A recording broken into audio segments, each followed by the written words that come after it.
Step into the whirlwind of Napoleon's empire with Military Memoirs from 1804 to 1814 by Raymond Aimery de Montesquiou-Fezensac, a gripping first-hand account of Europe's most iconic military campaigns. These are his words. Let's begin.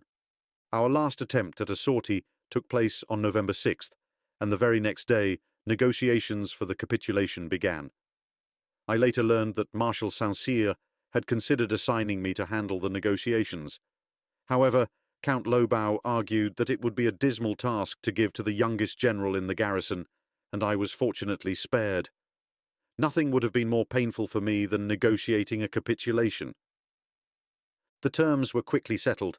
Both sides were eager to conclude. 33 generals, several of whom were wounded or ill, and 33,000 men were included in the capitulation of Dresden. Among the generals were Marshal Gouvion Saint-Cyr, Count Lobau, Generals Borelli and Revest, chiefs of staff, Mathieu Dumas, general intendant, and Durosnel, aide-de-camp to the emperor. In my brigade, the 17th Regiment counted only 43 officers and 527 men, while the 36th had 16 officers and 200 men. This brigade originally consisted of 6 battalions at the beginning of the campaign, and after 3 months, only 120 men per battalion remained. Calculating similarly for the other brigades of the 1st, 2nd, and 23rd Divisions comprising the 1st Army Corps, the total number present did not exceed 3,500 men. The 14th Corps had suffered less severely. While I do not have the exact numbers, it would be generous to estimate 300 men per battalion in the 53 battalions that originally made up that corps. Thus, the 14th Corps likely had fewer than 12,000 infantrymen present, which combined with the 1st Corps amounted to fewer than 15,000 troops. The 2 brigades of light cavalry surely did not exceed 1,000 men, and even including 1,000 present for the artillery and engineers, the total was no more than 17,000. This figure is far from the 33,000 stated, implying that more than 16,000 were either stragglers, isolated from their units, or sick and wounded. It was agreed that the garrison would lay down their arms and return to France via Switzerland, under the promise not to serve again until exchanged. Officers retained their arms, horses, and personal belongings. The departure was to take place in 6 columns, each accompanied by 50 armed men and 1 cannon. The colonels hid the eagles in the wagons. When the Austrians demanded them, it was claimed that the garrison was composed of battalions from various regiments and that the eagles were not present. I have never approved of such subterfuge. It is commendable to defend the regimental flag on the battlefield, but there is no dishonour in surrendering it through a formal capitulation. This is far preferable to saving it through deception. The capitulation was signed on November 11th, and the 1st column, composed of the 1st and 2nd Divisions under General Dumonceau, began its march on November 12th. What a sad day it was. For the first time we laid down our arms. I had witnessed the capitulations of Ulm in 1805, Magdeburg in 1806, and Vienna in 1809.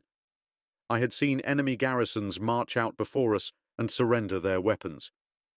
Who would have thought that we would one day suffer the same fate, and that my active career, which began with the capitulation at Ulm, would end with the capitulation at Dresden? At least the weather was sombre. The sun did not shine on that day, and the gloom of the sky seemed to mirror our own. The generals had agreed to remain cloaked in their greatcoats, without any distinctive insignia of rank. An Austrian general met us with some troops. I must say we were treated with great respect, and nothing was neglected to ease the bitterness of our situation. The commander-in-chief did not appear. A brigadier general was assigned to receive our weapons and oversee our departure. There was no pomp, no drums, no music, no parade. The battalions, formed ahead of the redoubts along the Freiburg road, marched in columns without salutes, stacked their arms in a designated area, and continued their march. Carts, wagons and horses declared as belonging to generals or colonels were allowed through without issue. Some took advantage of this by claiming artillery horses and wagons for their own use. The march was orderly, escorted by small detachments of Austrian infantry.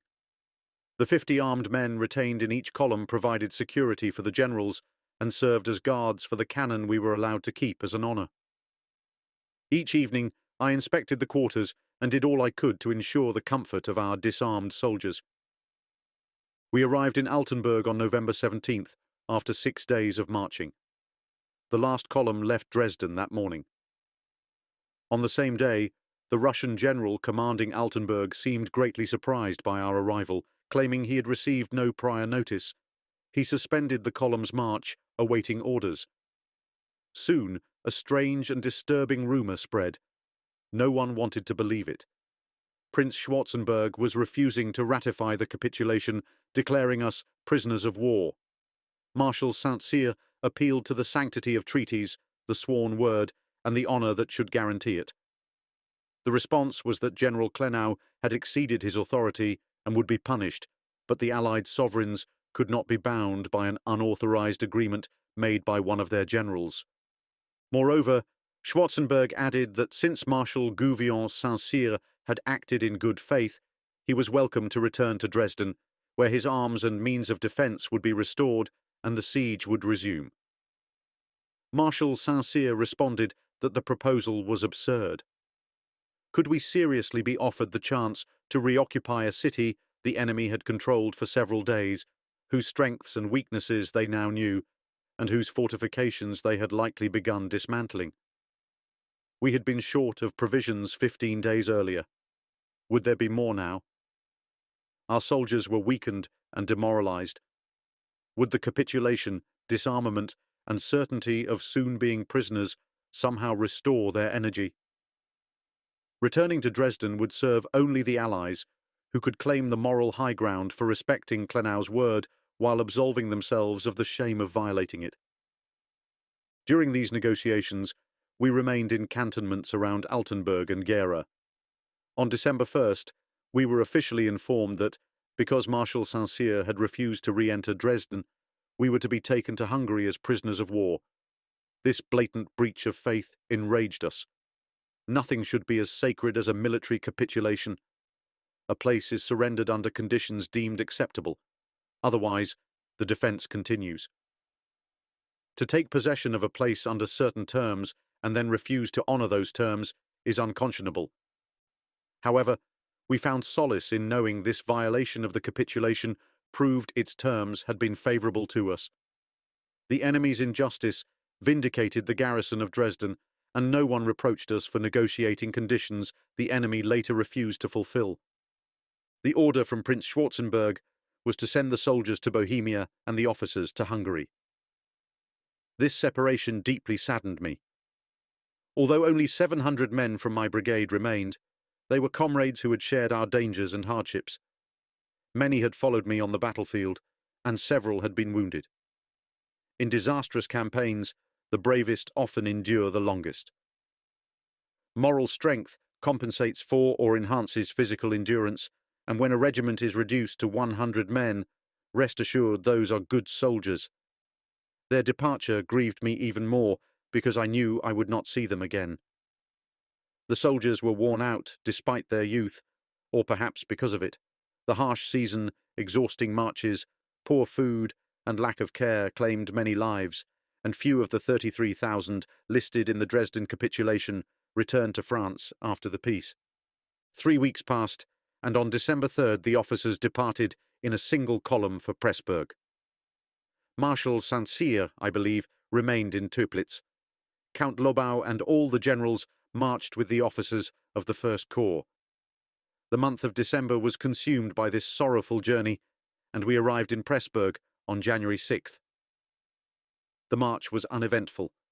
We were carefully directed to avoid major cities like Prague and Brunn in Moravia. The war had spared the regions we traversed, and we were generally well received. Despite our resentment toward General Moreau's memory, I could not pass through Laon without some emotion, seeing the house where he had been carried, and the bed where he had breathed his last. In another Bohemian town, I lodged with the widow of the Marquis de Favras, one of the early victims of the revolution. Her daughter had married a local nobleman, a wealthy man. Both women already dreamed of the Restoration. However, they hosted dinner for some of the present generals, forgiving their uniforms only because they were now defeated. During the march, Count Lobau, who remained close, carefully observed the conduct of the officers, particularly the corps commanders. Some concerned themselves only with their own comfort, using proceeds from the sale of horses and wagons obtained during the Dresden sortie to travel in carriages and enjoy good meals. Others shared what little they had with the officers of their corps. Colonel Lafond of the 51st Regiment, Test Division, stood out during the journey as he walked the entire route on foot, leading the officers of his regiment. Count Lobau noted these actions carefully to report to the Emperor, who no doubt would have used such observations to advantage in better times. Time spent among prisoners of war is never wasted. Without military duties to constrain them, people more freely reveal their virtues or flaws. The distinction between ranks diminishes. Courage, weaknesses, selflessness, and selfishness come to light. It is a test for both oneself and others. I have had the misfortune of being part of a column of prisoners of war twice, in different stages of life, and holding very different ranks, in 1807 and again in 1813. Both experiences provided me with fascinating, though sometimes deeply sombre, observations. The officers of the First Corps were assigned cantonments around Pressburg. Count Lobau and General Cassagna went to Oudenburg. Several of us, including Generals O'Meara, Chartrand, and myself, obtained permission to remain in Pressburg. My first concern was to establish myself in this place of exile, as it could last a long time. For some time I had retained Monsieur Petit, Adjutant Major of the 7th Light Infantry, as my aide-de-camp, and I refused to abandon either him or the soldier serving as his assistant. Along with my aide-de-camp Chabron, a cook, and a valet, we were 6 people to feed, a substantial burden for a prisoner of war. Luckily, everything was inexpensive in Hungary. I found a suitable lodging for all of us in a house occupied by an upper-middle-class family. Expenses were strictly regulated, and I hoped my resources would sustain this way of life for as long as our captivity lasted. Since my companions offered little distraction, I made acquaintances in the city. Among them was Baron von Braunecker, the postmaster, whom I visited nearly every day.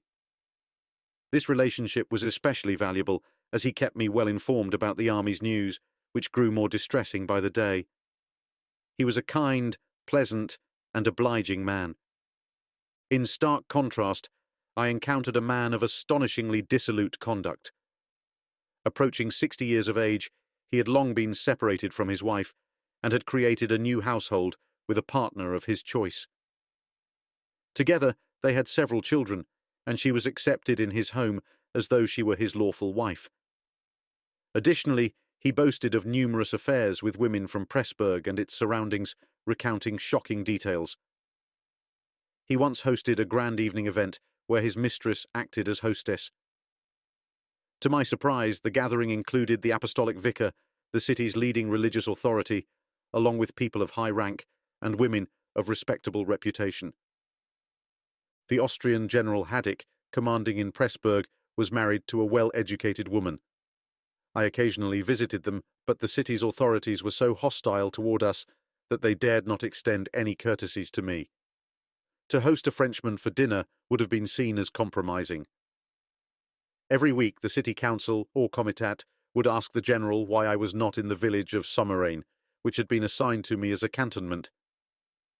He would inquire if there were complaints about me, and when they responded negatively, he dismissed them, saying there was no harm in my staying in Pressburg. The general himself recounted these details to me after the peace. Pressburg did not boast the refinement, elegance, or intellectual conversation of Parisian salons. Nevertheless, it offered pleasant company, easygoing manners, unpretentious men, and light-hearted women. Visits required no formalities or elaborate attire. Conversations were amusing, with a blend of Latin, French, German, and occasionally Hungarian, weaving together as each speaker used the language best suited to their thoughts. I could have spent my time differently. Vienna, only 12 leagues away, housed old family friends who could have secured permission for me to visit. However, I refrained, deeming it more dignified as a prisoner of war to remain with my comrades and not to seek favours from our victors or émigrés, whom we still considered enemies. The time was nearing when such harsh distinctions would fade, uniting all Frenchmen under the same banner. Yet, before this, we endured much anguish. We heard of the Rhine's crossing, France's invasion, and the Allies' relentless advances. Only soldiers can fully grasp the depth of our despair and frustration. Not long ago we had been masters of Europe, and now our homeland was invaded and on the brink of total conquest. The Emperor was losing his crown, France its independence, and we could no longer defend such cherished stakes. Disarmed and far from France, we were reduced to reading these grim reports in German newspapers, their lies and arrogance deepening our misery. Private anxieties compounded public calamities. We had no news of our families, and in such dire circumstances every misfortune seemed possible. The negotiations at Châtillon offered little hope. The Allies, bent on dismantling Napoleon's power, would not settle for less, and we knew he would not yield. Yet his genius might still overcome these obstacles. Despite foreign newspapers' distortions, we admired his determined defence. Young officers particularly were inspired by the victories at Brienne and Champaubert, imagining the Emperor driving the Allies back beyond the Rhine. My 30 years of experience no longer allowed such illusions. The Allies were resolute. Their sovereigns had abandoned their capitals and state affairs to march against their common enemy. Exhausted and weakened even by her victories, France could not withstand all of Europe indefinitely. But what would happen when the Emperor fell? There was talk of a regency, another French general, or a foreign prince. The last two options seemed impossible. What general would dare replace Napoleon or dethrone the son of his sovereign? And what foreign prince would be bold enough to govern a France sure to resist such an imposition? Thus, hopes rested, even in the most favourable scenarios, on establishing a regency. Amid this uncertainty, another faction openly revealed its aspirations. Princes, exiled for 25 years, reappeared on French soil. The Count of Artois in Langres and the Duke of Angoulême in Bordeaux did not, like Henry IV, reclaim their kingdom through popular will. They followed behind foreign bayonets. They hoped only for France's conquest, celebrating our defeats and lamenting our victories. These were French princes, descendants of monarchs who had gloriously ruled over us, figures we were accustomed to respecting, yet their plight now evoked only estrangement, sorrow, and bitterness. In Pressburg, a small émigré circle greeted this distant hope, already a certainty for them, with rapturous joy. They believed the king's restoration would bring back the old regime, marked by their characteristic ignorance and reckless optimism. An ex-parliament president declared, "The king will return, and I'll have my presidency." Unsurprisingly, we avoided such company, knowing them only by hearsay. Finally, the news of the fall of Paris arrived. It was a terrible day for us. Baron von Braunecker at least provided some reassuring details. I then locked myself in my room to avoid witnessing the odious triumph of the city's inhabitants. News came swiftly thereafter: the Emperor's abdication, the exclusion of the Regency, and the restoration of the Bourbons. The officers' anger reached its peak. They did not know these princes, whom they had never heard of, nor did they have any understanding of the old regime. Their ignorance was such that a young officer, upon hearing that the king would return, replied in surprise, "That's strange. I thought the king had died during the revolution." As for me, having anticipated this outcome for some time, I was prepared to accept it. I sought to overlook the unfortunate circumstances under which our princes were returning, their disastrous entourage, and the ties binding them to our enemies. I tried to see in them only the descendants of our ancient kings, representatives of the august lineage that had for centuries brought glory and happiness to France. I focused on their good intentions, virtues, and sufferings, striving to forget the present and think only of the past and the future. However, I hoped they would fully embrace the ideas of our era, no white cockades, no memories of the old regime. The new reign needed to begin in 1814, not 1795. That was my first thought and my first statement. I sensed that this was where the problem lay, and, without fully realizing it, foresaw the crisis of the 100 Days.